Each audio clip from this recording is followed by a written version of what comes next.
हैं, हालातों की धमकी से क्या अपनी नजरें झुकती हैं। किस्मत के हर पन्ने पर किस्मत को ही लिखवाना पड़ता है। जिसमें मशाल का जज्बा हो वह दीप शिक्षा का जलाना होता है। शुभोदय एवं सुस्वागतम। आदरणीय महामान्य मुख्य अतिथिगण, नीलशीर विवेकी निर्णायक मंडल, समस्त शिक्षक एवं सहपाठीगण, आज मैं गौरांशी इस कार्यक्रम की संचालक को यह कहते हुए अत्यंत सौख्य एवं प्रसन्नता हो रही है कि आज हम अपने विद्यालय में अंतर समिति सांसदीय वाद विवाद प्रतियोगिता का शुभारंभ करने जा रहे हैं। इस प्रतियोगिता का विषय है, बुद्धिजीवियों का ये सदन मानता है कि राष्ट्रीय शिक्षा नीति को वर्तमान भारत में लागू कर देना चाहिए। जैसे जमीन पर चमकते हैं जुगनू आसमां में तारे, जैसे जमीन पर चमकते हैं जुगनू आसमां में तारे, बस कुछ ऐसी ही छटा बिखेरते रहे महामान्य मुख्य अतिथिगण हमारे। आज के मुख्य अतिथि हैं श्रीमती सोनिका मान एवं श्री एच.एस. मान। मैं आपका हार्दिक स्वागत करती हूँ। हमारे विद्यालय के आदरणीय प्रधानाचार्य, उप प्रधानाचार्य महोदय, सामान्य समन्वयक महोदय, समस्त शिक्षक एवं सहपाठीगण, मैं आपका हार्दिक स्वागत और अभिनंदन करती हूँ। आज के निर्णायक मंडल के सदस्य हैं श्री वंश महेश्वरी एवं श्रीमती प्रियांशी मनुरा जी, मैं आपका हार्दिक स्वागत करती हूँ। अब कार्यक्रम को आगे बढ़ाते हुए मैं महामान्य मुख्य अतिथिगण एवं निर्णायक मंडल से आग्रह करूंगी कि वे मंच पर आएं एवं दीप प्रज्वलित कर हम सबको अनुग्रहित करें।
धन्यवाद महोदय। मैं आपसे आग्रह करूंगी कि आप अपने सम्मान्य स्थान ग्रहण करें एवं अब मैं हिंदी वाद विवाद समिति के अध्यक्ष आदित्य देवशाली को मंच पर आमंत्रित करना चाहती हूँ।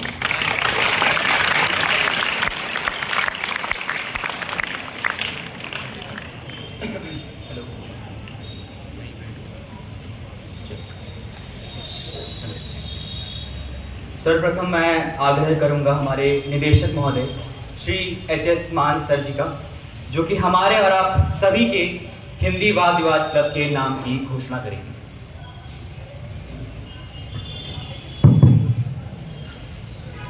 मुझे बहुत खुशी हो रही है कि हिंदी वाद विवाद जो स्कूल का क्लब है उसका नाम होगा अमृत छाया।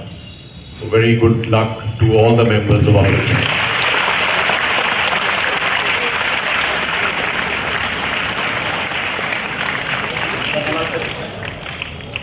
नमस्कार, मैं आदित्य देवशाली, अमृत छाया का अध्यक्ष, आप सभी का आज की सभा में हार्दिक स्वागत करता हूं। मैं अपनी वाणी से यह प्रयत्न करूंगा कि आज अमृत छाया की सार्थकता को आप सबके समक्ष रख सकूं और आप सबको ये आश्वासन दे सकूं कि अमृत छाया अपनी परिभाषा पर आखिर खरा कैसे उतरेगा। अमृत छाया का अर्थ है हमारी संस्कृति की हमारी सभ्यता की, हमारे संस्कारों की, वाद विवाद करने की प्रथाओं की, हमारे साहित्य की, हमारी भारतीयता और हिंदी की रक्षा करना। आज हम अमृत छाया की बदौलत सवाल पूछेंगे, जवाब मांगेंगे, हिसाब मांगेंगे, अपनी विचारधारा का निर्णय स्वयं लेंगे। आज इस क्लब के माध्यम से हमारे युवाओं की आवाज चित्कार बनेगी, चित्कारों से हुंकार बनेगी, हुंकारों से सरकार बनेगी। हम सरकार बना सकेंगे, हम सरकार गिरा सकेंगे, हम सरकार बन सकेंगे। हमारे होठ खुलेंगे तो हमारी जबानें सच कहने को मचलेंगी, हमारा दिल बेखौफ होकर धड़केगा, हमारी वाणी में विनम्रता होगी, परंतु हम आंखों में आंखें डालकर बात करेंगे। हम छाती ठोक कर ये कह पाएंगे कि हाँ, हम अमृत छाया को जानते हैं, हाँ, हम अमृत छाया को मानते हैं, हम अमृत छाया को शून्य से शिखर तक ले जाएंगे। विपत्तियां तो आएंगी, परंतु आज हम उनके लिए भी तैयार हैं। आज अगर हमें हमारी मातृभाषा पर गर्व है, हम अमृत छाया पर गौरव करते हैं, तो हम उन विपत्तियों से भी लड़ लेंगे। दिनकर जी लिखते हैं कि सच है विपत्ति जब आती है, कायर को ही दहलाती है, शूरमा नहीं विचलित होते, क्षण एक नहीं धीरज खोते, विघ्नों को गले लगाते हैं, कांटों में राह बनाते हैं। मुख से न कभी उफ कहते हैं, संकट का चरण न कहते हैं, जो आ पड़ता सब सहते हैं, उद्योग निरत नित रहते हैं, शूलों का मूल नसाने को, बड़ खुद विपत्ति पर छाने को, है कौन विघ्न ऐसा जग में, टिक सके वीर नर के मग में, खम ठोक ठेलता है जब नर, पर्वत के जाते पांव खड़, मानव जब जोर लगाता है, पत्थर पानी बच जाता है। इसी के साथ मैं अपनी वाणी को विराम दूंगा, परंतु अपने विचारों को नहीं। समर शेष है। जय भारत, जय हिंद, धन्यवाद। भावों के उपवन से हो रही पुष्पों की बौछार, स्वर से स्वर मिल रहा, कल तल ध्वनि गूंज रही, कृपा हुई आपकी जो किया अनुग्रह स्वीकार। आज के निर्णायक मंडल के सदस्य हैं श्री वंश महेश्वरी महोदय। आप बार काउंसिल ऑफ उत्तराखंड में अधिवक्ता के रूप में नामांकित हैं और वर्तमान में आप देहरादून डिस्ट्रिक्ट कोर्ट में वकालत कर रहे हैं। आपने प्रसिद्ध विश्वविद्यालयों द्वारा आयोजित कई वाद विवाद प्रतियोगिताओं में भाग लिया है और इनमें विजय भी प्राप्त की है। आपने अनेक वाद विवाद प्रतियोगिताओं में निर्णायक की भूमिका भी निभाई है। आप आवाज ऑफ देवभूमि चैरिटेबल ट्रस्ट के अध्यक्ष और संस्थापक भी हैं, जिसका लक्ष्य शिक्षा, कानूनी सहायता, राजनैतिक जागरूकता और सामाजिक महत्व के क्षेत्र में कार्य करना है। दून इंटरनेशनल स्कूल और अमृत छाया आपका हार्दिक स्वागत करते हैं।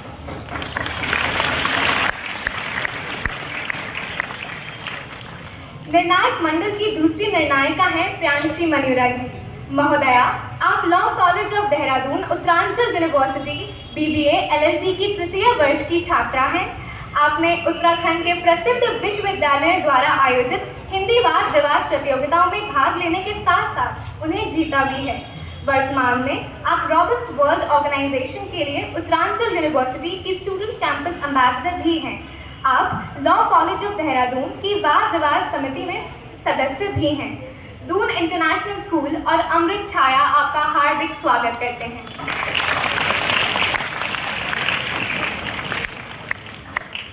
अब मैं प्रतियोगिता का कार्यभार इस सभा की अध्यक्ष विस्मया को सौंपना चाहूंगी। धन्यवाद गौरांशी। सभागार में उपस्थित नीरशीर निर्णायकगण, मुख्य अतिथि, अध्यापक एवं अध्यापिकाएं और मेरे सहपाठियों, आप सभी को मेरा सप्रेम नमस्कार। आज मैं विस्मया प्रतियोगिता में सभापति का कार्य और मेरे सहपाठी आदित्य प्रतियोगिता में समयपाल का कार्य कर प्रतियोगिता को आगे बढ़ाएंगे। आज की प्रतियोगिता में दो समूह हैं, दिनकर और मृदुला। मेरा दोनों ही समूहों के प्रतिभागियों से अनुरोध है कि वे अपना अपना परिचय दें। मेरा नाम प्रखर खुराना है, मैं पक्ष दल का प्रथम वक्ता हूँ। मेरा नाम आदर्श चौहान है, मैं विपक्ष का प्रथम वक्ता हूँ। मेरा नाम उत्कृष्ट युवराज है और मैं पक्ष दल का द्वितीय वक्ता हूँ। नमस्कार, मेरा नाम शिवांशी है और मैं विपक्ष दल की द्वितीय वक्ता हूँ। नमस्कार, मेरा नाम देविशी उनियाल है और मैं पक्ष दल की तृतीय वक्ता हूँ। नमस्कार, मेरा नाम आदित्य देवशाली है, मैं विपक्ष दल का तृतीय वक्ता हूँ। आप सभी का धन्यवाद। बल वाणी में नहीं विचारों में होना चाहिए, फसल बारिश में उगती है बाढ़ में नहीं। चलिए अब प्रतियोगिता की नियमावली की ओर बढ़ते हैं। सभी प्रतिक्रियाओं में पक्ष समूह विपक्ष समूह से पहले अपनी बातों को रखेगा। सर्वप्रथम दोनों दलों के प्रथम वक्ता आएंगे और अपने 4 मिनट के वक्तव्य में 4 मिनट का वक्तव्य बोलेंगे, जिसके बाद प्रत्येक वक्ता से उनके वक्तव्य के बाद प्रश्न किया जाएगा। उसके बाद दोनों दलों के द्वितीय वक्ता आएंगे, वे भी 4 मिनट का वक्तव्य बोलेंगे, जिसके बाद प्रत्येक वक्ता से प्रश्न किया जाएगा।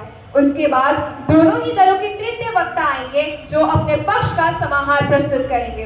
परंतु मित्रों, प्रतियोगिता यही नहीं खत्म हो जाती। दोनों ही दलों को 5-5 मिनट का समय खंडन लिखने के लिए दिया जाएगा, जिसके बाद दोनों ही दलों के तृतीय वक्ता मंच पर आएंगे और वे अपने दूसरे दल का खंडन करेंगे और फिर दोनों ही दलों के वक्ताओं से प्रश्न किया जाएगा। इन सभी प्रतिक्रियाओं के बाद मैं अंत में निर्णायक गण का ध्यान सबसे मुख्य बिंदु पर केंद्रित करना चाहूंगी। विजयी दल की घोषणा समूह की अवधारणा स्थापित होने पर और प्रतिद्वंदी समूह की अवधारणा के नष्ट हो जाने के अनुसार होगी। इन नियमों के अलावा कुछ अन्य नियम और भी हैं। प्रश्न पूछने के लिए 20 सेकंड का समय व उत्तर देने के लिए 1 मिनट का समय निर्धारित किया गया है।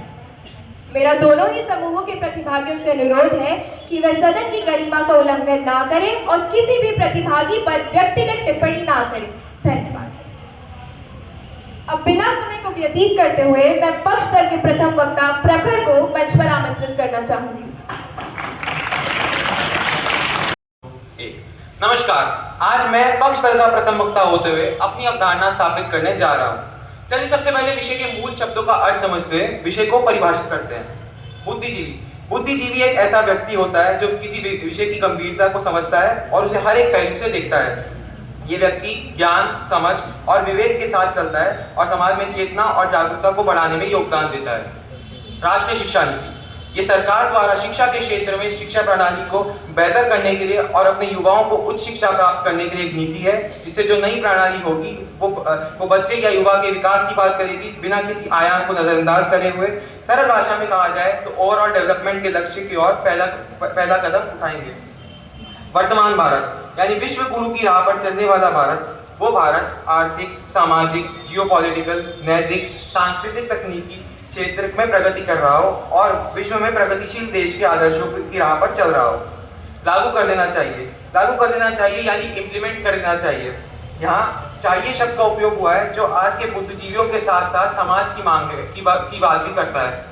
अब यहाँ समाज की चाह की बात आती है तो मैं यूटिलिटेरियनिज्म के सिद्धांत पर आप सभी का ध्यान आकर्षित करना चाहूँगा, जो समाज के हित में अब कार्य और निर्णय लेने की सीख देते हैं तथा ओवरऑल हैप्पीनेस की पूर्ति की बात करता है।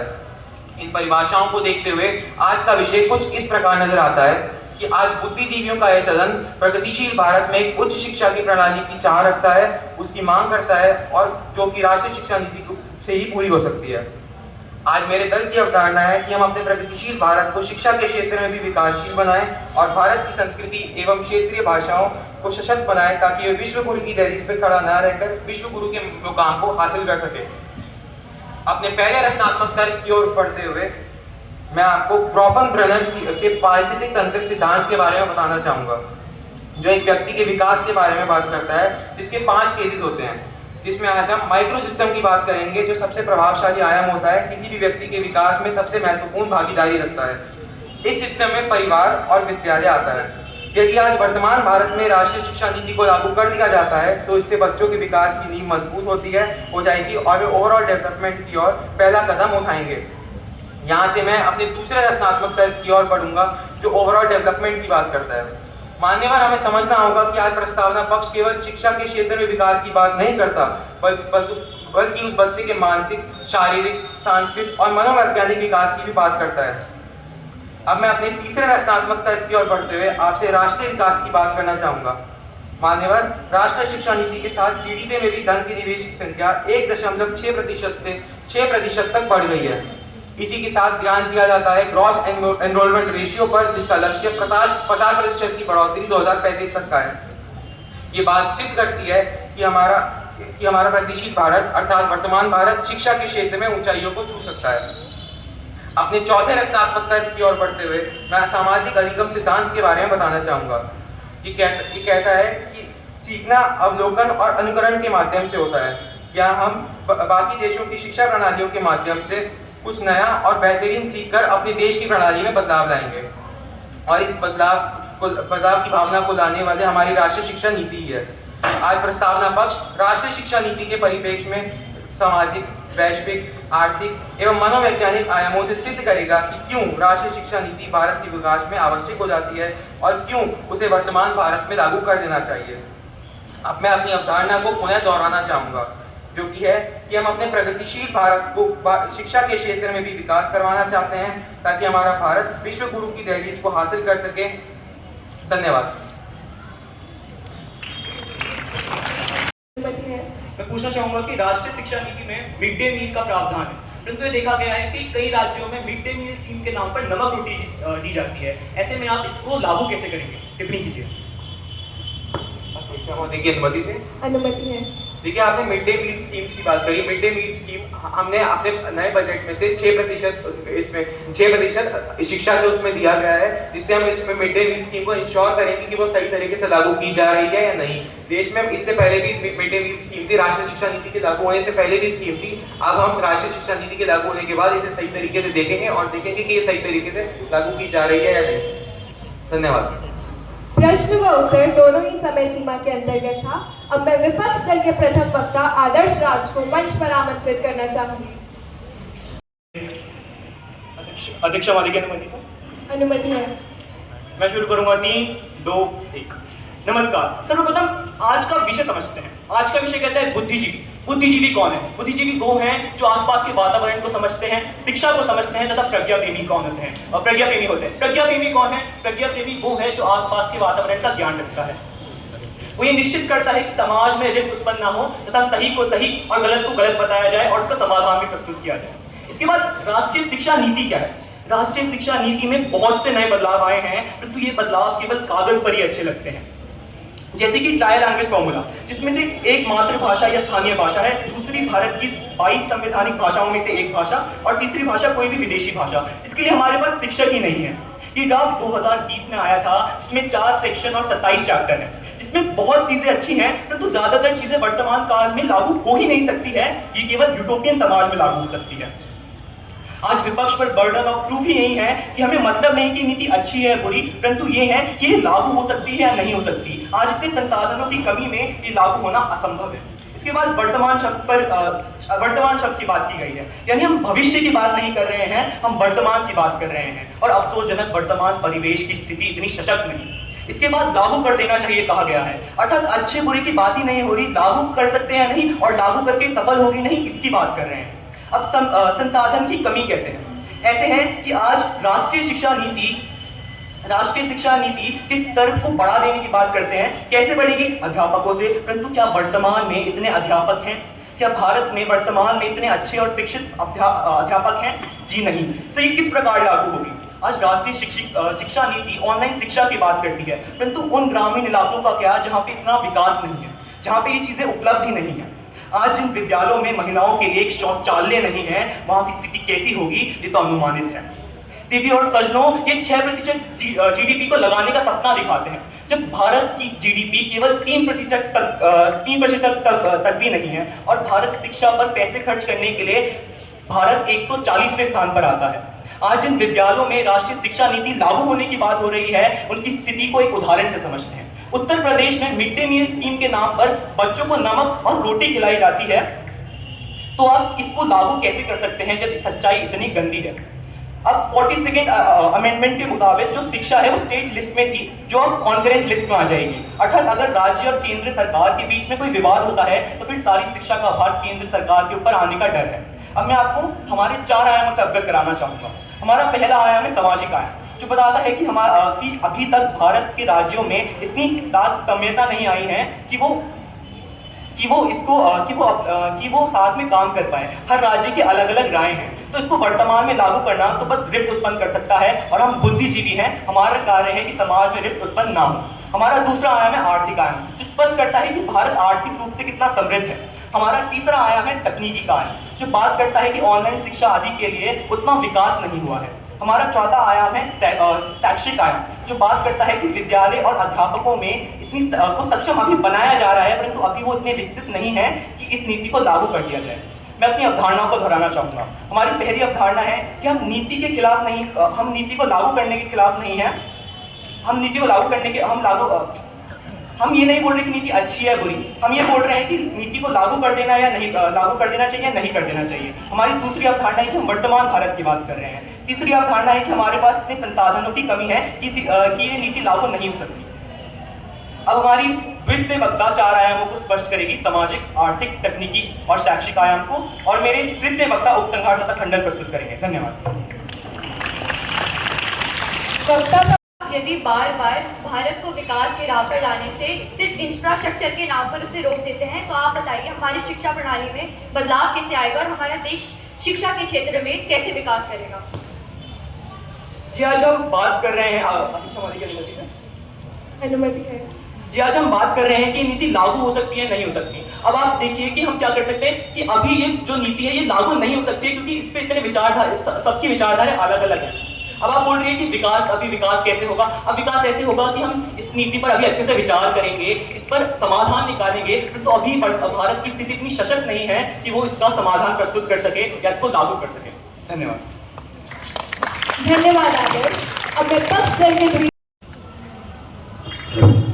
सभापति महोदय की आज्ञा से आज्ञा है। मैं शुरू करूंगा 3, 2, 1।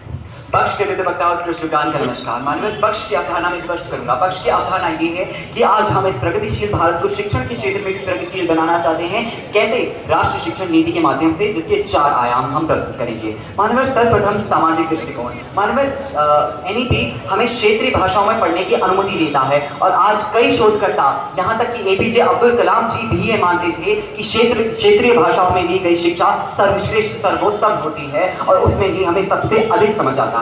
माननीय भारत की वर्तमान शिक्षण नीति का सत्य यह है कि वो ग्लोबल स्टैंडर्ड से बहुत कम है, और माननीय इसे ही बदलने के लिए हम राष्ट्रीय शिक्षण नीति को लागू करना चाहते हैं। वर्तमान शिक्षण जो नीति है वो और कुछ नहीं परंतु हमारे अभिभावकों को रटने में माहिर बनाती है। वहीं NEP इसी उम्र के बच्चों को वोकेशनल ट्रेनिंग देती है, जिसको हम कहते हैं लाइफ स्किल्स सिखाती है। यहाँ हम बात करेंगे बेंथम द्वारा दी गई यूटिलिटेरियनिज्म के सिद्धांत की, जो कहता है कि कोई भी निर्णय सार्थक कब होता है? जब वो समाज के बड़े हित में होता है, और मान्यवर यही NEP कर रही है। आज वो समाज को शिक्षित करना चाह रही है, उसके हित में काम कर रही है, उसकी प्रगति कर रही है। मान्यवर फिर हम बात करेंगे वैश्विक परिपेक्ष की।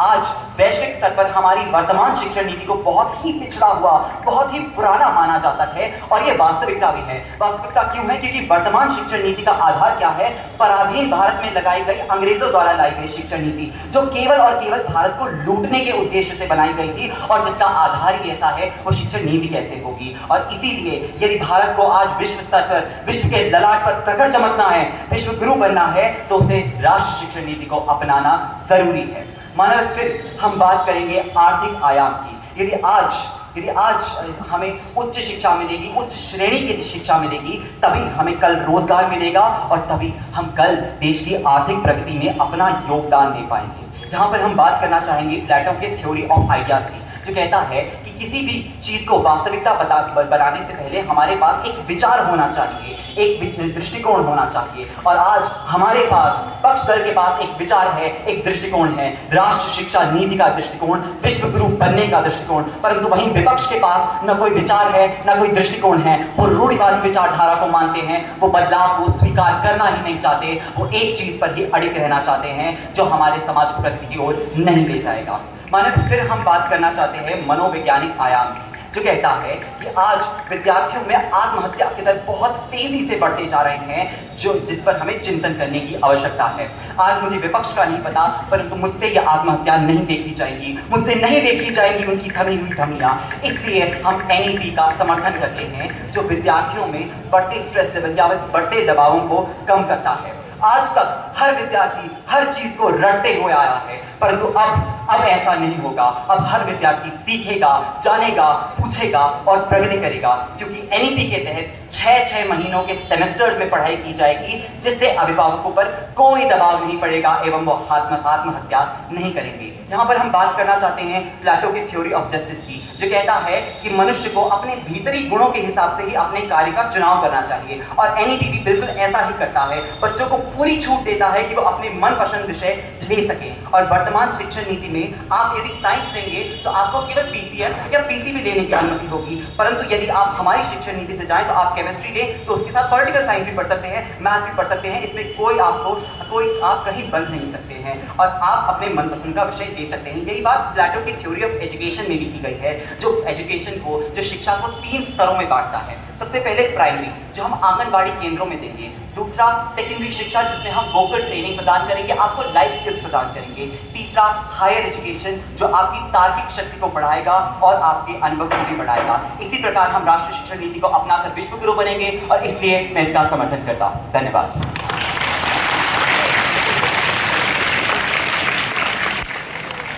वक्ता का वक्तव्य समय सीमा के अंतर्गत था। प्रश्न पूछा जाए। अनुमति से। मान्यवर, विचारों और दृष्टिकोण का पता नहीं, किंतु वास्तविकता अवश्य हमारे दल के पास आज है। आप क्षेत्रीय भाषा पढ़ाने की बात करते हैं, किंतु आप यह शिक्षक लाएंगे कहाँ से? वर्तमान परिवेश में इतने शिक्षक कहाँ से आएंगे जो हर क्षेत्रीय भाषा को पढ़ा सके? धन्यवाद। प्रश्न के लिए धन्यवाद। सभापति महोदय की आज्ञा से। आज्ञा है। मानवीय, हर क्षेत्र में अपनी भाषा के विद्वान तो होते ही हैं, चाहे हम गढ़वाल की बात करें या फिर हम कर्नाटका की बात करें, तेलुगु, तमिल, किसी भी भाषा की बात करें, आज हर एक व्यक्ति अपने क्षेत्र की भाषा को तो कम से कम जानता ही है। और ऐसे में हमारे पास शिक्षकों की भी कोई कमी नहीं होगी, क्योंकि क्षेत्रीय भाषाओं की जब हम बात करें तो वहाँ के विद्वान उसके क्षेत्र में अवश्य ही होंगे। इसलिए हमारे पास शिक्षकों की कमी है, ये कहकर तो मैं अनुरोध करूँगा कि आप प्रगति को रोकने का प्रयास ना करें। धन्यवाद। की अनुमति से। अनुमति है। सदन की गरिमा को नमन करते हुए मैं शुरू करूंगी। 3, 2, 1। नमस्कार महोदय, चलिए पहले आज विषय की गहराई को समझते हैं, विषय के आयामों को समझते हैं। सर्वप्रथम सामाजिक आयाम। संविधान के 42वें संशोधन के तहत शिक्षा स्टेट लिस्ट और कॉन्करेंट लिस्ट दोनों में आती है, अर्थात इस पे नियम बनाने का अधिकार दोनों को है, स्टेट को भी है और हमारे सेंटर को भी है। अब यहाँ पे आ जाती है मार्जिन ऑफ एरर, क्योंकि जब भी नियम बनता है दोनों में अगर रिफ्ट उत्पन्न होता है तो यहाँ पे सेंटर की बात भारी पड़ सकती है, जिससे सेंट्रलाइजेशन का भय है। उदाहरण के तौर पर आज राष्ट्रीय शिक्षा नीति में जिसमें ट्राई लैंग्वेज फॉर्मूला की बात की जाती है, उसमें मैंडेरियन लैंग्वेज इंक्लूड नहीं की गई है। क्यों नहीं की गई, इसके बारे में कोई बात नहीं बताई गई, जिससे सेंट्रलाइजेशन का भय उत्पन्न होता है, जिससे पूरी की पूरी प्रणाली ही सेंट्रलाइज हो सकती है। प्राइमा फेसी है, फर्स्ट ग्लांस में यानी पहली नजर में तो बहुत अच्छी लगती है, किंतु आज कुछ राज्यों में आज इसने हावी नहीं भरी है, राज्य इससे संतुष्ट नहीं। भारत का दक्षिणी भाग, पूरा दक्षिणी भाग इसके विरोध में है। जब भारत का इतना बड़ा भाग इसके विरोध में है, अर्थात अभी तक इस नीति के लिए सामंजस्य नहीं है, तारतम्यता नहीं बैठी है, तो आप ये कैसे सुनिश्चित करेंगे कि तो आप इसको अभी कैसे लागू कर सकते हैं? दक्षिण के कई क्षेत्रों में अभी तक स्टेक होल्डर्स की मीटिंग ही नहीं बैठाई गई, तो कैसे लागू होगी ये राष्ट्रीय शिक्षा नीति? यहाँ बात आती है उपभोक्तावाद की, जिसकी परिभाषा विपक्ष दल ने दी तो सही, किंतु सही से वे दे नहीं पाए। उपभोक्तावाद की क्या कहता है कि हमें समाज की खुशी पर ध्यान देना चाहिए। समाज में आज बच्चे भी आते हैं, जब आप इनको 3 लैंग्वेज अर्थात 3 भाषाएं पढ़ाएंगे तो ये आप कैसे सुनिश्चित करेंगे कि वे गलत चुनाव ना करें? अगर उन्हें कोई दूसरी भाषा सीखनी थी, परंतु यही कंफ्यूजन के चलते हुए कोई दूसरी भाषा ले लेंगे, इसके सुनिश्चित करने के लिए कोई बात नहीं। यहाँ बात प्रतिमानहीनता की आती है। प्रतिमानहीनता का सिद्धांत क्या कहता है कि जो समाज फल की प्राप्ति पर जोर देता है, जरिए पर जोर नहीं देता, वो समाज प्रतिमानहीन हो जाता है। अर्थात आज फल क्या है? फल है ये 3 भाषाएं। आपने ये नहीं बताया कि 3 भाषाओं का चुनाव कैसे होगा, कौन लेगा कैसे, किंतु ये बता दिया कि हम भाषा की बात कर रहे हैं। अब बात आती है आर्थिक आयाम की। महोदय, ड्राफ्ट तो 2020 में ही आ गया, किंतु अभी तक लागू नहीं की गई ये नीति। क्यों नहीं लागू की गई? क्योंकि सरकार भी जानती है कि अभी हमारा देश आर्थिक तौर पर इतना सक्षम नहीं, इतना सशक्त नहीं कि इस नीति को लाया जा सके, इतने संसाधन नहीं है। एनईपी शिक्षा के लिए जीडीपी का 6% मांगती है, किंतु मौजूदा परिवेश में भारत में 3% से भी कम हिस्सा शिक्षा को दिया जाता है। उदाहरण के तौर पर मिड डे मील, जिसमें आज भी कई राज्यों में भारत बच्चों को खाने के नाम पर केवल नमक रोटी खिला दी जाती है। यह बात आती है भारत में संसाधनों की। आज भारत में इतना इंफ्रास्ट्रक्चर नहीं कि नई शिक्षा नीति को यहाँ लागू किया जा सके। ट्राई लैंग्वेज कोर्स की बात की गई, इतने शिक्षक कहाँ से आएंगे जो इतनी भाषाएं पढ़ा सके, क्षेत्रीय भाषा पढ़ा सके, जो आज फॉरेन लैंग्वेजेस पढ़ा सके। इतनी भाषा पढ़ाने वाले शिक्षक आप लाएंगे कैसे? अर्थात ये प्रैक्टिकली इम्पॉसिबल है मौजूदा परिवेश में। यहाँ आज दिव्यांगों के लिए कोई संसाधनों की बात नहीं की गई। दिव्यांगों के लिए इस शिक्षा नीति में कुछ नहीं कहा गया। क्यों? क्योंकि अभी हमारे देश के पास उसके लिए संसाधन ही नहीं। वोकेशनल कोर्सेज की बात की गई, आप कहते हैं बच्चों को कारपेंटरी भी पढ़ाएंगे, आप बच्चों को कोडिंग भी देंगे, किंतु इतने संसाधन वर्तमान में कहाँ से आएंगे? वर्तमान में भारत के पास इतने संसाधन अभी है नहीं। तकनीकी की बात आती है, नई शिक्षा नीति ऑनलाइन एजुकेशन की बात करती है, परंतु इतना तकनीकी विकास आप गाँव तक पहुंचाएंगे कैसे? जहाँ 24 घंटे बिजली पानी सुनिश्चित नहीं कर पाई सरकार अभी तक, वहाँ 24 घंटे आप इंटरनेट कैसे सुनिश्चित करवाएंगे? वहाँ उपकरण कैसे पहुंचाएंगे? शहरी क्षेत्रों की बात करें तो यहाँ इसका गलत उपयोग होने के चांसेस बहुत ज्यादा है। साइबर क्राइम हो सकता है, साइबर बुलिंग हो सकती है। एनईपी में इसके लिए कोई प्रावधान नहीं है, साइबर बुलिंग को रोकने के लिए, साइबर क्राइम को रोकने के लिए। उदाहरण के तौर पर कोविड काल की बात करते हैं, यहाँ सिलेबस कम कर दिया गया, ऑनलाइन एजुकेशन की बात की गई, किंतु उससे परिणाम क्या निकला? परिणाम ये निकला कि पूरे भारत में शिक्षा स्तर में कमी आ गई। शैक्षिक दृष्टिकोण की बात करें तो आज भारत में इतने पेपर लीक के मामले सामने आते हैं। 3 पीढ़ियों से चल रहा था ये अपराध, किंतु अब सामने आ रहा है, इसमें कोई प्रावधान नहीं। बच्चों से ज्यादा आज शिक्षकों को ट्रेनिंग की जरूरत है। अब प्ले ग्रुप एजुकेशन की बात होती है, बैगलेस एजुकेशन की बात होती है, बिना बस्ते के आप शिक्षा देंगे, किंतु जब हमारे आंगनबाड़ी में वर्तमान में जो शिक्षक हैं वो इतने सक्षम नहीं कि इस प्रणाली से पढ़ा सके।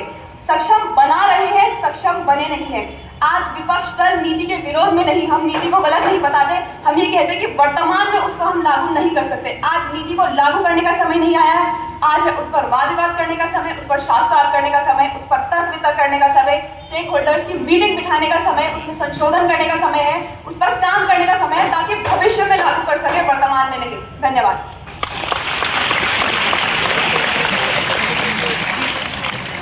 वक्ता का वक्तव्य समय सीमा से 5 सेकंड ऊपर था। प्रश्न पूछा जाए। कैसे? आगे है। आपने अपने वक्तव्य में 3 भाषाई फॉर्मूला की बात की, तो क्या राष्ट्रीय शिक्षा नीति में मात्र 3 भाषाई फॉर्मूला ही है, उसमें और प्रावधान भी है? कृपया टिप्पणी कीजिए। प्रश्न के लिए धन्यवाद। अध्यक्ष महोदय की अनुमति से। अनुमति है। मान्यवर, मैंने आज अपने वक्तव्य में 3 शिक्षा फॉर्मूले को उदाहरण दिया, कई और आयाम गिनवाए जहाँ पे शिक्षा नीति वर्तमान परिवेश में लागू नहीं की जा सकती। इसमें से एक उदाहरण था 3 शिक्षा फॉर्मूला। मैंने इसमें ऑनलाइन एजुकेशन की बात करी, इंफ्रास्ट्रक्चर की बात करी, संसाधनों की बात करी, शिक्षकों में जो ट्रेनिंग की कमी है उसकी बात करी, कई आयाम गिनवाए। लगता है विपक्ष दल ने आज केवल एक ही आयाम सुना। धन्यवाद। शुरू करूंगी। 3, 2, 1। सभागार में प्रस्तुत सभी को मेरा नमस्कार। मैं देवी श्रीनिवास प्रस्तावना पक्ष द्वितीय वक्ता अपने दल का उपसार प्रस्तुत करेंगी। मान्यवर, सर्वप्रथम आज हमारी अवधारणा क्या है? आज हम भारत को पिछड़ा नहीं मानते, आज हम भारत को प्रगतिशील मानते हैं।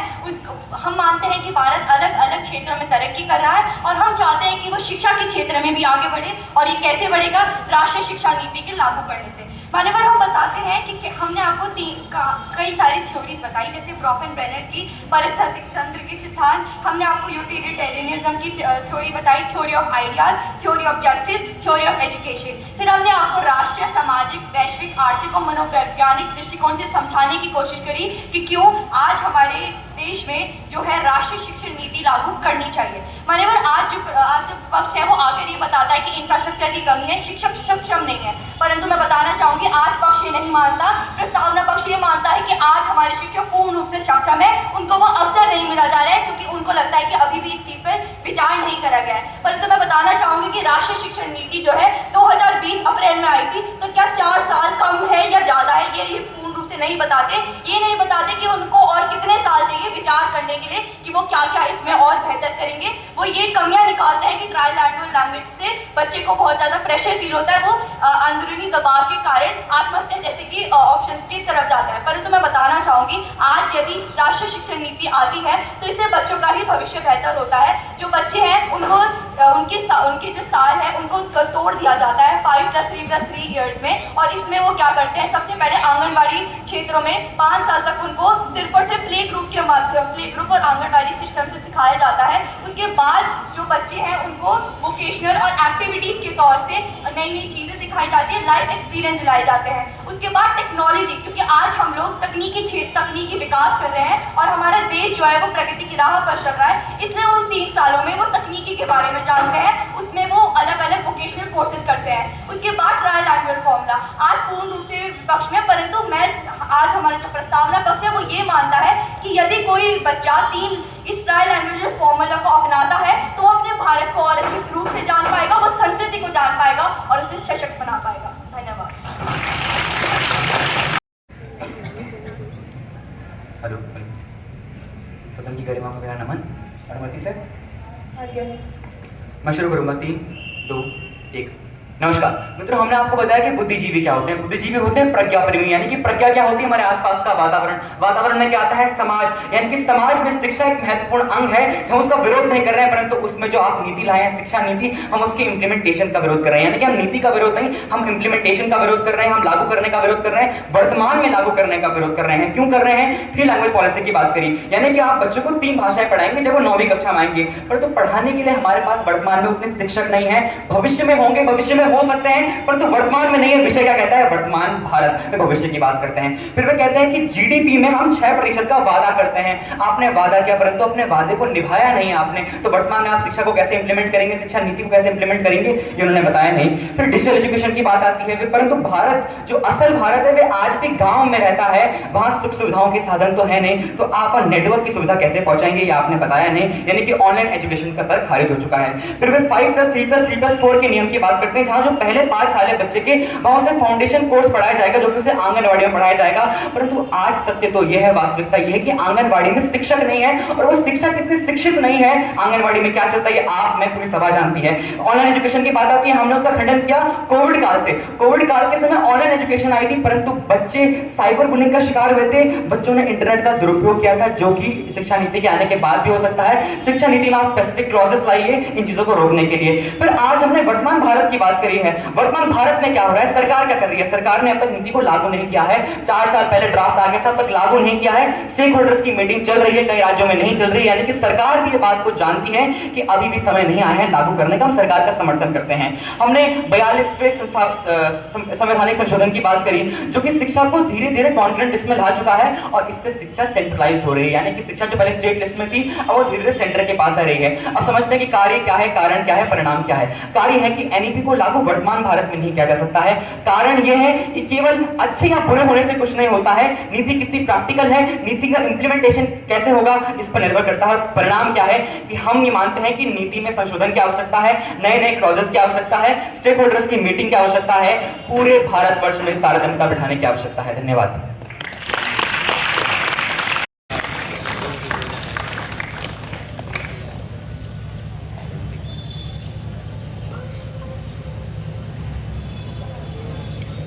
मैं शुरू करूंगी।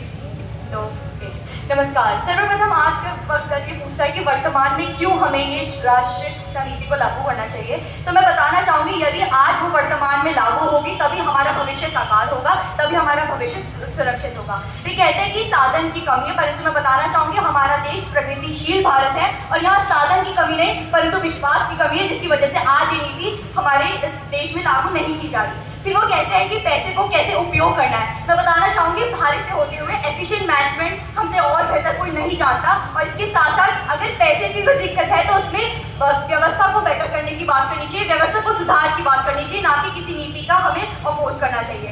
फिर वो बोलते हैं कि गाँव में अभी तक चीज़ें नहीं आई, संसाधन नहीं कि वहाँ पे राष्ट्रीय नीति आ सके, राष्ट्रीय शिक्षा नीति आ सके। परंतु मैं बताना चाहूँगी उन्हीं की भाषा में कि आज हम वर्तमान भारत की बात करें और वर्तमान भारत में गाँव में इतने तो संसाधन हैं कि आज वहाँ पर राष्ट्रीय शिक्षा नीति आ सकती है। फिर ये बताते हैं साइबर बुलिंग की कि कैसे ऑनलाइन एजुकेशन अगर आएगी तो वो साइबर बुलिंग को बताएगी। तो मैं उनको याद दिलाना चाहूँगी कि वर्तमान भारत में साइबर सिक्योरिटी का एक पूरा अलग से क्षेत्र है, एक पूरा एक मैनेजमेंट सिस्टम है। अगर कोई साइबर बुलिंग का कार्य करता है तो साइबर पुलिस होती है, साइबर लॉज है। फिर भी बताते हैं कि वर्तमान में भारत सक्षम नहीं है। मान्यवर आज प्रस्तावना पक्ष ये मानता है कि भारत सक्षम है और वो आज इस वर्तमान समय में राष्ट्रीय शिक्षा नीति को लागू कर सकता है, जिसकी वजह से आज हमें उससे बेनिफिट्स मिल सकते हैं। फिर वे बताते हैं, स्वयं बताते हैं कि आज हमारा देश शिक्षा के स्थान में 140 स्थान पे है। तो आज प्रस्तावना पक्ष उसी स्थान में बढ़ोतरी देखने के लिए, उसी स्थान में विकास मांगने के लिए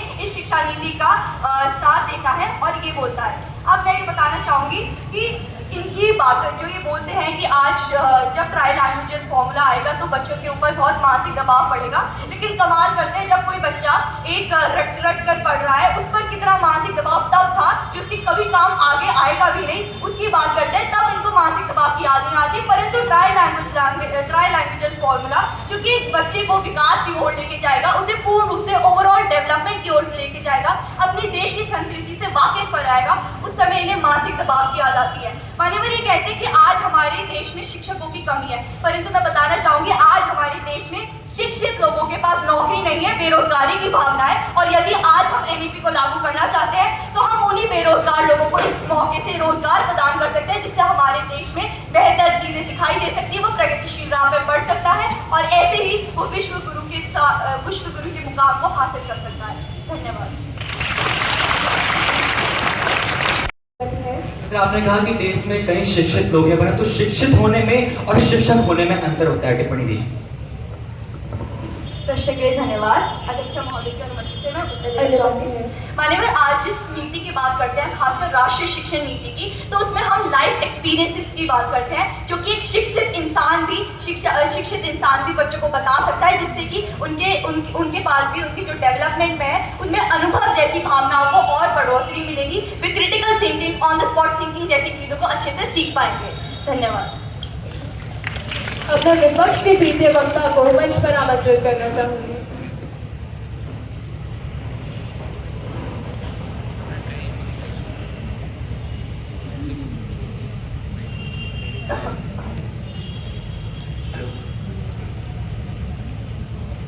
अनुमति से अनुमति है। मां शारदा को नमन करते हुए मैं शुरू करूंगा। 3, 2, 1। वे कहते हैं कि एनईपी जो है किसी भी आयाम को नजरअंदाज नहीं करती है, परंतु आज आपने नैतिक आयाम छोड़ दिया, आज आपने सामाजिक आयाम छोड़ दिया, आज आपने शैक्षिक आयाम को छोड़ दिया, यानी कि जो आपकी परिभाषा थी आज वही गलत थी। फिर वे कहते हैं कि वे व्यक्ति के विकास की बात करते हैं, उसके लिए वे कई सारी थ्योरीज को गिनाते हैं, परंतु हमने उनकी थ्योरी का खंडन किया प्रतिमानहीनता से। यानी कि थ्योरी गिनाने से कुछ नहीं होता है, थ्योरी को आपके समाज में इंप्लीमेंट कर रहे हैं। उसके बाद होगी आपने ग्रीस की बात करी, आप अमेरिका की थ्योरी की बात करेंगे, आप ब्रिटेन की थ्योरी की बात करेंगे, परंतु आज हम भारत में रह रहे हैं। भारत की थ्योरी अलग होगी, भारत के संस्कार अलग होंगे, भारत के सिद्धांत अलग होते हैं। वे कहते हैं कि हम सफलता को छुएंगे, यानी कि भविष्य की बात करते हैं। आज विषय वर्तमान की बात करता है, वर्तमान भारत की बात करता है। जब हमने उनसे मिड डे मील का प्रश्न पूछा तो वे कहते हैं कि हम 6% तक का जीडीपी का जो हिस्सा है उसको एनईपी में शिक्षा में इंप्लीमेंट करेंगे। दोबारा वे करेंगे कह रहे हैं, करा कितना है? 3% से भी कम करा है, यानी कि दोबारा से भविष्य में घूम रहे हैं। वे कहते हैं कि जो वो मिड डे मील की स्कीम लाएंगे एनईपी के बाद वो नई स्कीम लाएंगे, परंतु स्कीम के प्रावधान क्या होंगे उन्होंने बताया नहीं। वे कब लाएंगे उन्होंने बताया नहीं, किस गति से लाया उन्होंने बताया नहीं, यानी कि उन्होंने केवल एक बात रखी, उसको एस्टैब्लिश नहीं कर पाए। फिर उनके द्वितीय वक्ता भी कहते हैं कि हम विश्वगुरु बनेंगे, परंतु दोबारा वे बनेंगे, करेंगे, होंगे कह रहे हैं, है नहीं कह रहे हैं, यानी कि शिक्षा नीति में सुधार की आवश्यकता है शिक्षा नीति लाने से पहले। फिर वे कहते हैं कि वे वर्तमान नीति का विरोध कर रहे हैं, तो हम भी वर्तमान नीति का विरोध कर रहे हैं, लेकिन विरोध करने से कुछ नहीं होता है। नई नीति को लाना पड़ता है, लेकिन एकदम से नहीं लाना पड़ता है, उसको धीरे धीरे करके लाना पड़ता है, स्टेक होल्डर्स की मीटिंग करवा के लाना पड़ता है। वे वोकेशनल कोर्सेज की बात करते हैं, हम भी बात कर रहे हैं, आप लाइए वोकेशनल कोर्सेज, परंतु आपके पास वर्तमान में इतना संसाधन है उतने शिक्षक है। शिक्षित होने में और शिक्षक होने में अंतर होता है। वे कहते हैं कि वर्तमान की जो शिक्षा नीति है ये ब्रिटिशर्स से इन्फ्लुएंस है। मैं पूछना चाहूंगा कैसे इन्फ्लुएंस है? आजादी के बाद 3 शिक्षा नीति ला गए हैं हम, जो कि आजाद भारत ने लाई है, जो कि ब्रिटिशर्स ने नहीं लाई है, हमारे देश के नेताओं ने लाई है, जो कि भारत के ही थे। वे हमें रूढ़िवादी कहते हैं, परंतु रूढ़िवादी नहीं है, हम वास्तविकतावादी हैं। हम नीति का विरोध नहीं कर रहे हैं, हम उसके इंप्लीमेंटेशन का विरोध कर रहे हैं, और विरोध भी नहीं कर रहे हैं, कह रहे हैं कि भविष्य में लाएंगे, वर्तमान में नहीं लाएंगे। वे दोबारा से कई सारी थ्योरीज गिनाते हैं, परंतु अगेन दोबारा वे भारत में लागू नहीं होंगी। वे कहते हैं कि हमारे पास शिक्षक हैं ट्रायल लैंग्वेज फॉर्मूला के लिए, परंतु शायद वे ट्रायल लैंग्वेज फॉर्मूला को जानते नहीं है। उन्होंने केवल बात करी कि मातृभाषा को पढ़ाने के लिए शिक्षक हर विद्यालय के पास होते हैं, परंतु फॉरेन लैंग्वेज के लिए आप अध्यापक कहां से लाएंगे? इतनी सारी फॉरेन लैंग्वेज होते हैं, इतने सारे बच्चे होते हैं, उनके लिए कितने सारे अध्यापक लाने पड़ेंगे, कैसे लाएंगे? उन्होंने बताया नहीं, वर्तमान में इतने शिक्षक हमारे पास है नहीं। हम ये कहते हैं कि अगर आज आप एनईपी के किसी भी क्लॉज को मोड़ देते हैं तो वो एनईपी नहीं है, वो सूडो एनईपी है। यानी कि आज जो नीति नई नीति आएगी वो एनईपी नहीं, वो सूडो एनईपी होगी, जिसका समर्थन उन्होंने भी अपनी बातों में कर दिया। उन्होंने ब्रोफन बर्नर थ्योरी की बात करी, कहा कि विद्यालय बहुत ही महत्वपूर्ण महत्वपूर्ण आयाम होता है, परंतु अधिकतर विद्यालयों की छतों से आज भी पानी टपक रहा है। वे ग्लोबल स्टैंडर्ड्स की बात करते हैं, कहते हैं कि हम उन्हें मैच करेंगे और खुद कहते हैं कि वर्तमान में नहीं कर रहे हैं। लेकिन आप जब तक वर्तमान में किसी चीज को मैच नहीं कर रहे हैं, आप स्वयं कह रहे हैं कि हम ग्लोबल स्टैंडर्ड्स को मैच नहीं कर पा रहे हैं, तो आप एक ग्लोबल एनईपी की राष्ट्रीय शिक्षा नीति को इंप्लीमेंट कैसे करेंगे, उन्होंने बताया नहीं। अब समझते हैं कि विपक्ष आज जीत क्यों रहा है। आज हम इसलिए जीत रहे हैं क्योंकि हमने वर्तमान की बात करी, हमने नीति को नहीं, हमने इंप्लीमेंटेशन को कोसा, हमने स्टेक होल्डर्स की मीटिंग की बात करी। अब प्रस्तावना पक्ष आज हार क्यों रहा है? क्योंकि उनके तर्क सारे भविष्य के तर्क थे, उनके उदाहरण सारे यूटोपियन समाज के उदाहरण थे, उनके तर्कों का, उनके खंडनों का, उनकी थ्योरीज का खंडन हमने कर दिया है। इसी वजह से आज हमारी अवधारणा अंत तक स्थापित हो चुकी है। विपक्ष आज का वाद विवाद जीत चुका है। धन्यवाद। मान्यवर, आज आप छतें टपकने की बात करते हैं, परंतु मान्यवर आपको ये बता दूं कि ये भूतकाल की बात है और हम वर्तमान काल की बात कर रहे हैं। आप एनईपी को भविष्य में लाने की बात करते हैं, परंतु कितना भविष्य ये आप स्थापित नहीं कर पाते, ये आप सिद्ध नहीं कर पाते। आप कब लाएंगे, कब लाने की समर्थन करते हैं? धन्यवाद। देखिए, बेमिसाल हसरतें ना पालिए, जो मिला है पहले उसे संभालिए। कहने का तात्पर्य ये है कि आपने हमसे पूछा हम कब लाएंगे एनईपी को, हमने उसका उत्तर आपको दे दिया था पहले ही। हम तब लाएंगे कि जो हमने जो परेशानियां गिनाई उनका सोल्यूशन निकल पाएगा। आज हमने गांव कस्बों की बात करी है, गांव कस्बों के जो विद्यालय हैं आज वहां पानी टपकता है, ये बात आप भी जानते हैं, हम भी जानते हैं। ऐसे स्टैटिस्टिकल आज ऐसे रिकॉर्ड्स हैं, आज ऐसे आंकड़े हैं। फिर वो कहते हैं हम कब लाएंगे? हम तब लाएंगे जब हम असल में ग्लोबल स्टैंडर्ड्स को मैच कर पाएंगे, जब असल में हम जो शिक्षा नीति है हम इसमें धीरे धीरे करके सुधार रहेंगे। यानी कि आज बात भविष्य की हो रही है, कितने भविष्य की हो रही है? निकट भविष्य की बात हो रही है। धन्यवाद। प्रश्न में उत्तर दोनों की समय सीमा के अंतर्गत था। अब मैं दोनों समूह से अनुरोध करूंगी कि वह एक दूसरे से हाथ मिलाएं।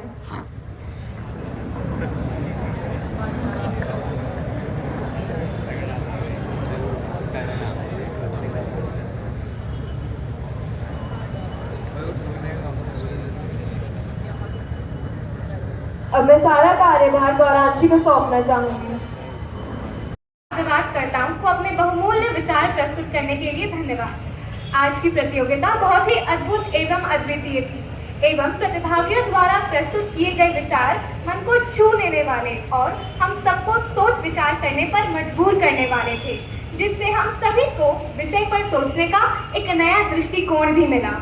अब मैं मंच पर आमंत्रित करना चाहूंगी वैष्णवी रावत को, ताकि जब तक अंकों का समाहार हो रहा है वे समय का सदुपयोग कर हिंदी भाषा की व्याख्या करें एवं अपने बहुमूल्य विचार प्रकट करें।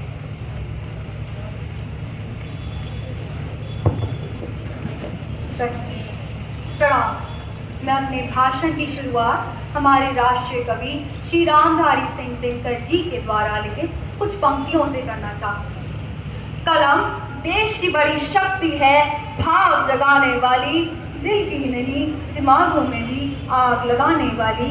एक भेद है और वहाँ निर्भय होते नर नारी, कलम मुगलती आग जहाँ अक्षर बनते चिंगारी। हिंदी भाषा और संस्कृति का गहरा संबंध है जो हमारे देश की पहचान और अस्मिता को दर्शाता है। हिंदी भाषा में हमारी संस्कृति, हमारी भाषाओं और हमारे मूल्यों का समावेश होता है जो हमें अपनी जड़ों से जोड़े रखता है। भारत एक विविधता वाला देश जहाँ विभिन्न संस्कृतियों, विभिन्न भाषाओं और विभिन्न मूल्यों का समावेश होता है, और हिंदी भाषा जिसमें समृद्धता, विविधता और आत्मीयता का अनूठा संगम है, जिसके हर एक शब्द में वाक्य और हमारी वाक्य में हमारी सभ्यता की गूंज है। वही भाषा इस विविधता को एक सूत्र में पिरोती है। हिंदी का विकास एक अद्भुत यात्रा है जिसमें संस्कृत, प्राकृत और अपभ्रंश जैसी भाषाएं मिलकर इसे एक नई पहचान देती हैं। इसका इतिहास उस महाकवि का गान है जिसने हमारी सोच और संवेदनाओं को शब्द में ढाला। कबीर की सरलता और तुलसीदास की भक्ति और प्रेमचंद की सामाजिक चेतना, ये सभी एक ऐसी धारा हैं जो हिंदी को अद्वितीय बनाती हैं। हिंदी ही एक मातृभाषा है जो पूर्व से पश्चिम और उत्तर से दक्षिण तक राष्ट्र को एकता के सूत्र में बांध कर रख सकती है। कहा भी गया है कि जिसने काल को जीत लिया ऐसी कालजयी भाषा है हिंदी। सरल शब्दों में कहा जाए तो जीवन की परिभाषा है हिंदी। हिंदी और संस्कृति के इस संगम को समझने के लिए हमारा अपने इतिहास, अपनी परंपराओं और अपने मूल्यों से अवगत होना अत्यंत आवश्यक है। हमें अपनी भाषा और संस्कृति को संरक्षित करना होगा ताकि हमारी पीढ़ियां आगे भी इसका आनंद ले सकें।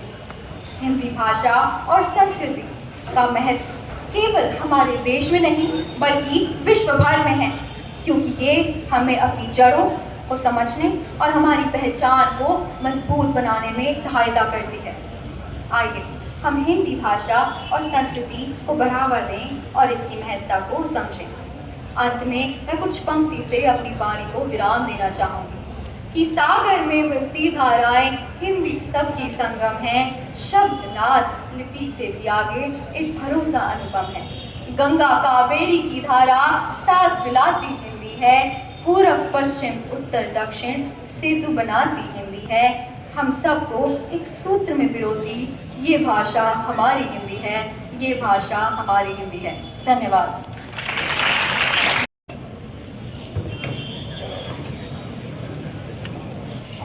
यहाँ उपस्थित आज के मुख्य अतिथि निदेशक जी, प्रधानाचार्य जी, वाइस प्रिंसिपल मैम एवं समस्त शिक्षकगण एवं समस्त छात्र छात्राओं को मेरा नमन।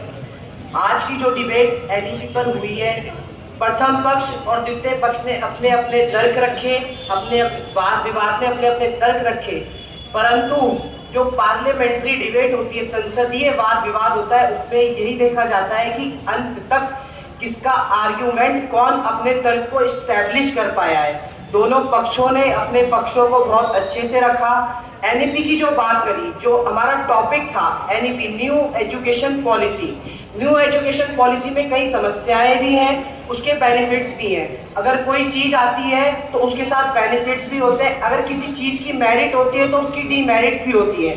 तो जो मेरिट थी वो भी काफ़ी अच्छी तरीके से बताई गई और जो डीमेरिट थी उन्हें भी काफ़ी अच्छी तरीके से काउंटर किया गया। तो एनईपी अगर आती है तो उसकी प्रैक्टिकलिटी को देखा जाएगा। अगर कोई पॉलिसी बनाती है सरकार तो उसके जो इम्प्लीमेंटेशन है, उसकी इम्प्लीमेंटेशन में एक जो सबसे बड़ी भागीदारी होती है वो पब्लिक की होती है।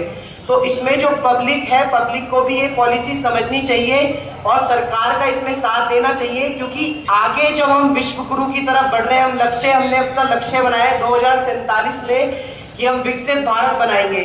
तो विकसित भारत बनाने के लिए हमें आज कुछ चेंजेस करने पड़ेंगे जो कि समय के साथ बहुत जरूरी है। अब आ जाते हैं तो वक्ताओं ने किस तरीके से वाद विवाद किया। अगर प्रथम पक्ष की बात करें, प्रथम पक्ष ने अपने विचारों को काफी अच्छी तरीके से रखा, परंतु वो कुछ इसमें और चीजें ऐड कर सकते थे जो कि नहीं की गई है। और विपक्ष की अगर बात करें, विपक्ष ने भी खूब अच्छे से अपने प्रश्नों को रखा और यहाँ पर एक जो सबसे बड़ी थोड़ी सी कमी रही, जो लैग रही, वो इम्प्लीमेंटेशन पे सजेशंस की कमी रही कि सजेशंस यहाँ पे दे सकते थे कि हाँ हम इसमें ये पॉसिबल चेंजेस कर सकते हैं और इन पॉसिबल चेंजेस से हम न्यू एजुकेशन पॉलिसी को इम्प्लीमेंट कर सकते हैं। एक इस चीज़ की थोड़ी कमी यहाँ पर वाद विवाद में रही। बाकी अगर मॉडल इस्टेब्लिश करने की बात रही तो दोनों पक्षों ने अपना अपना मॉडल अच्छे से इस्टेब्लिश किया। और अंत में मैं बस इतना ही कहना चाहूँगा कि लहरों से डरकर नौका पार नहीं होती, कोशिश करने वाले की कभी हार नहीं होती। धन्यवाद।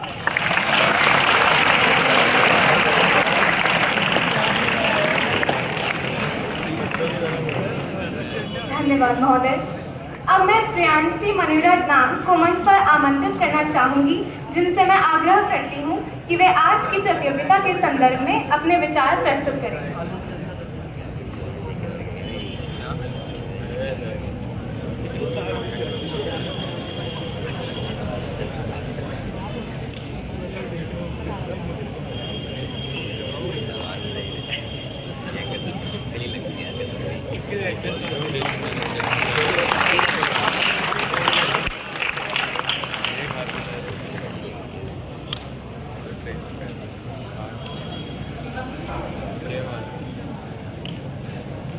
यहाँ उपस्थित सभी को मेरा नमस्कार।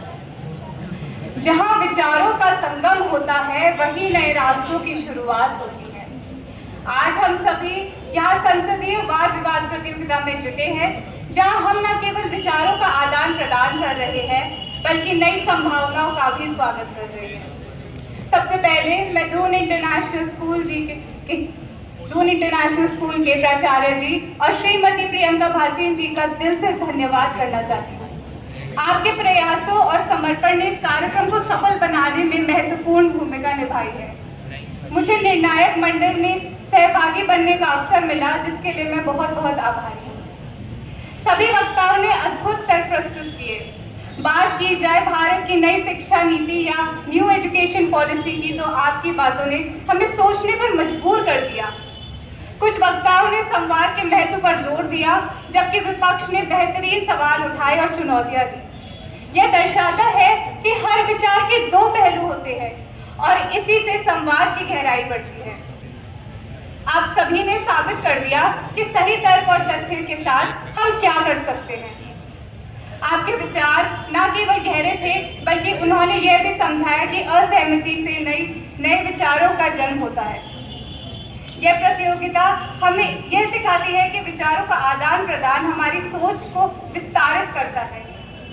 आखिर में मैं कहना चाहूंगी कि ये सिर्फ एक प्रतियोगिता नहीं थी, बल्कि ये एक ऐसा मंच है जहां हम अपने विचारों को साझा कर सकते हैं और एक दूसरे से सीख सकते हैं।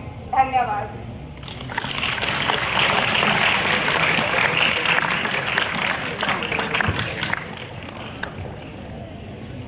धन्यवाद मैम। अब वह घड़ी आ चुकी है जिसकी सबको प्रतीक्षा है। अब प्रतियोगिता को अंतिम चरण पर लाते हुए मैं आदरणीय मुख्य अतिथि श्री एच.एस. मान जी से आग्रह करूंगी कि वे मंच पर आए, निर्णायक मंडल को संबोधित करें एवं परिणामों की घोषणा करें।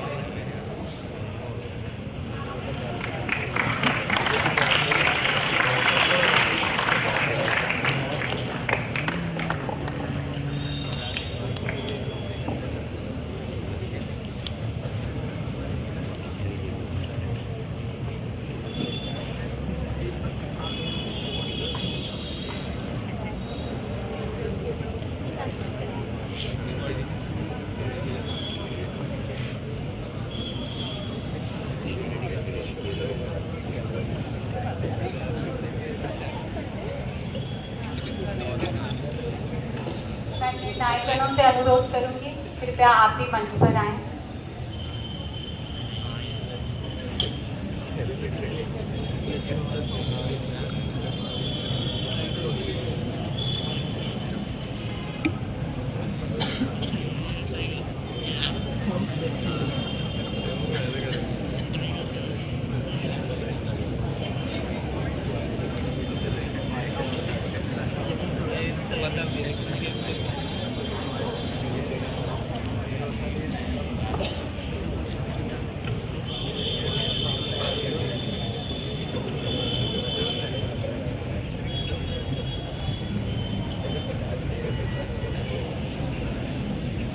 आज का ये वार्तिका प्रतियोगिता बहुत इंटरेस्टिंग रही और एक बहुत जो रेलेवेंट टॉपिक है नई शिक्षा नीति, उसके ऊपर हमने इन सबके विचार सुने और आज हमें पता चला कि शिक्षा नीति की क्या एडवांटेजेस हैं, क्या डिसएडवांटेजेस और इसमें क्या बेहतर हो सकता है।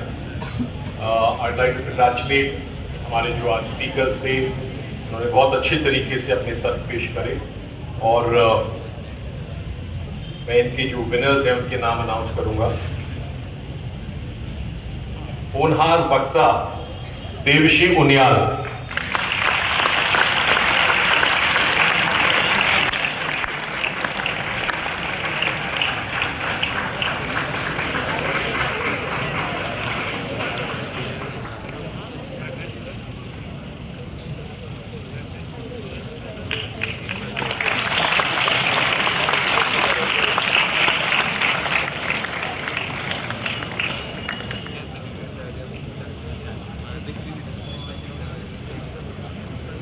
सर्वश्रेष्ठ वक्ता आदित्य देवशाली,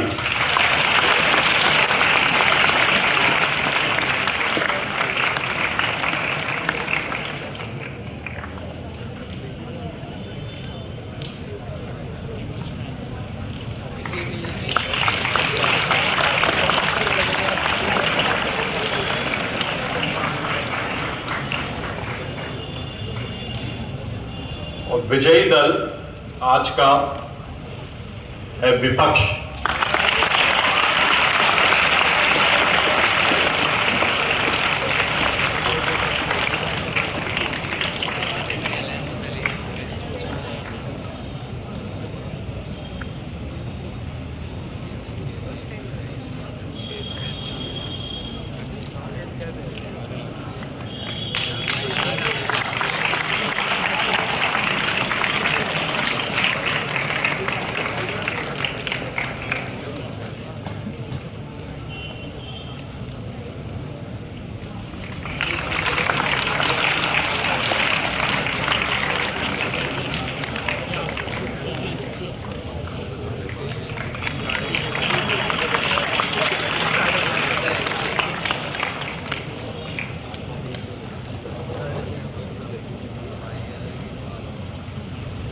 अब मैं अपने मुख्य अतिथि से अनुरोध करूंगी कि वे हमारे आज के निर्णायक गणों को संबोधित करें, कुछ अपनी तरफ से प्यार भरा दें।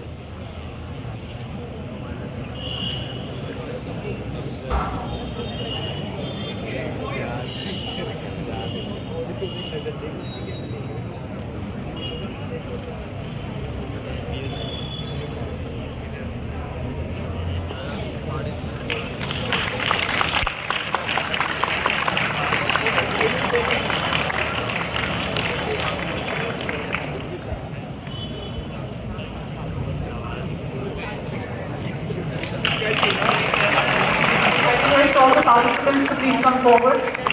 All the participants backstage, please come forward for a collective photograph.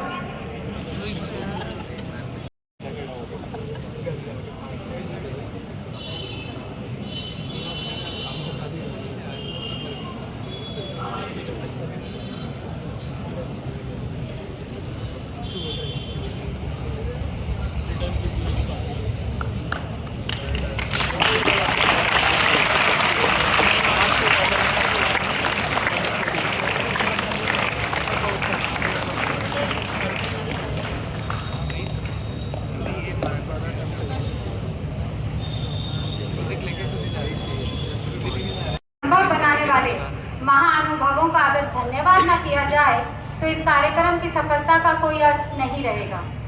मैं सर्वप्रथम धन्यवाद ज्ञापन करना चाहूंगी हमारे निदेशक महोदय जी का, जिनकी अनुमति से यह कार्यक्रम संभव हो पाया। मैं निर्णायक गणों का धन्यवाद करना चाहूंगी जिन्होंने अपना कीमती समय देकर प्रतिभागियों के विचारों का मूल्यांकन किया। तत्पश्चात मैं तहे दिल से धन्यवाद करना चाहती हूँ हमारे प्रधानाचार्य और उप प्रधानाचार्य जी का, जिनके सहयोग से ये कार्यक्रम सफल बन पाया। बेदी सर, पुराना मैम, कविता मैम और हरवीन मैम का विशेष रूप से धन्यवाद, क्योंकि एक विचार को संभावना और संभावना को प्रत्यक्ष सफल बनाने में सबसे बड़ा योगदान उनका होता है जो मंच के पीछे रहकर कार्य में साथ देते हैं। आज मैं इस हिंदी वाद विवाद क्लब को अमृत छाया के सुंदर सफर पर ले जाने के लिए मेरे छात्र और छात्राओं का धन्यवाद, जिन्होंने अपनी पूरी लगन और प्रभावशाली ढंग से इस कार्यक्रम को संचालित किया। मैं कार्यक्रम के प्रबंध में जुटे दीदी और भैया का भी धन्यवाद करती हूँ, जो बहुत दिनों से मेरे साथ कार्यरत हैं। अंत में मैं आप सभी का भी धन्यवाद करती हूँ जिन्होंने अपनी उपस्थिति से इस आयोजन को स्मृत बनाया। आपका समर्थन और प्रोत्साहन हमें आगे बढ़ने की प्रेरणा देता रहेगा। अब मैं कुछ पंक्तियों से अपनी वाणी को विराम देना चाहूंगी। जिसमें बहती रसधार नहीं, वह हृदय नहीं, वह पत्थर है, जिसे अमृत छाया से प्यार नहीं, जिसे अमृत छाया से प्यार नहीं। धन्यवाद।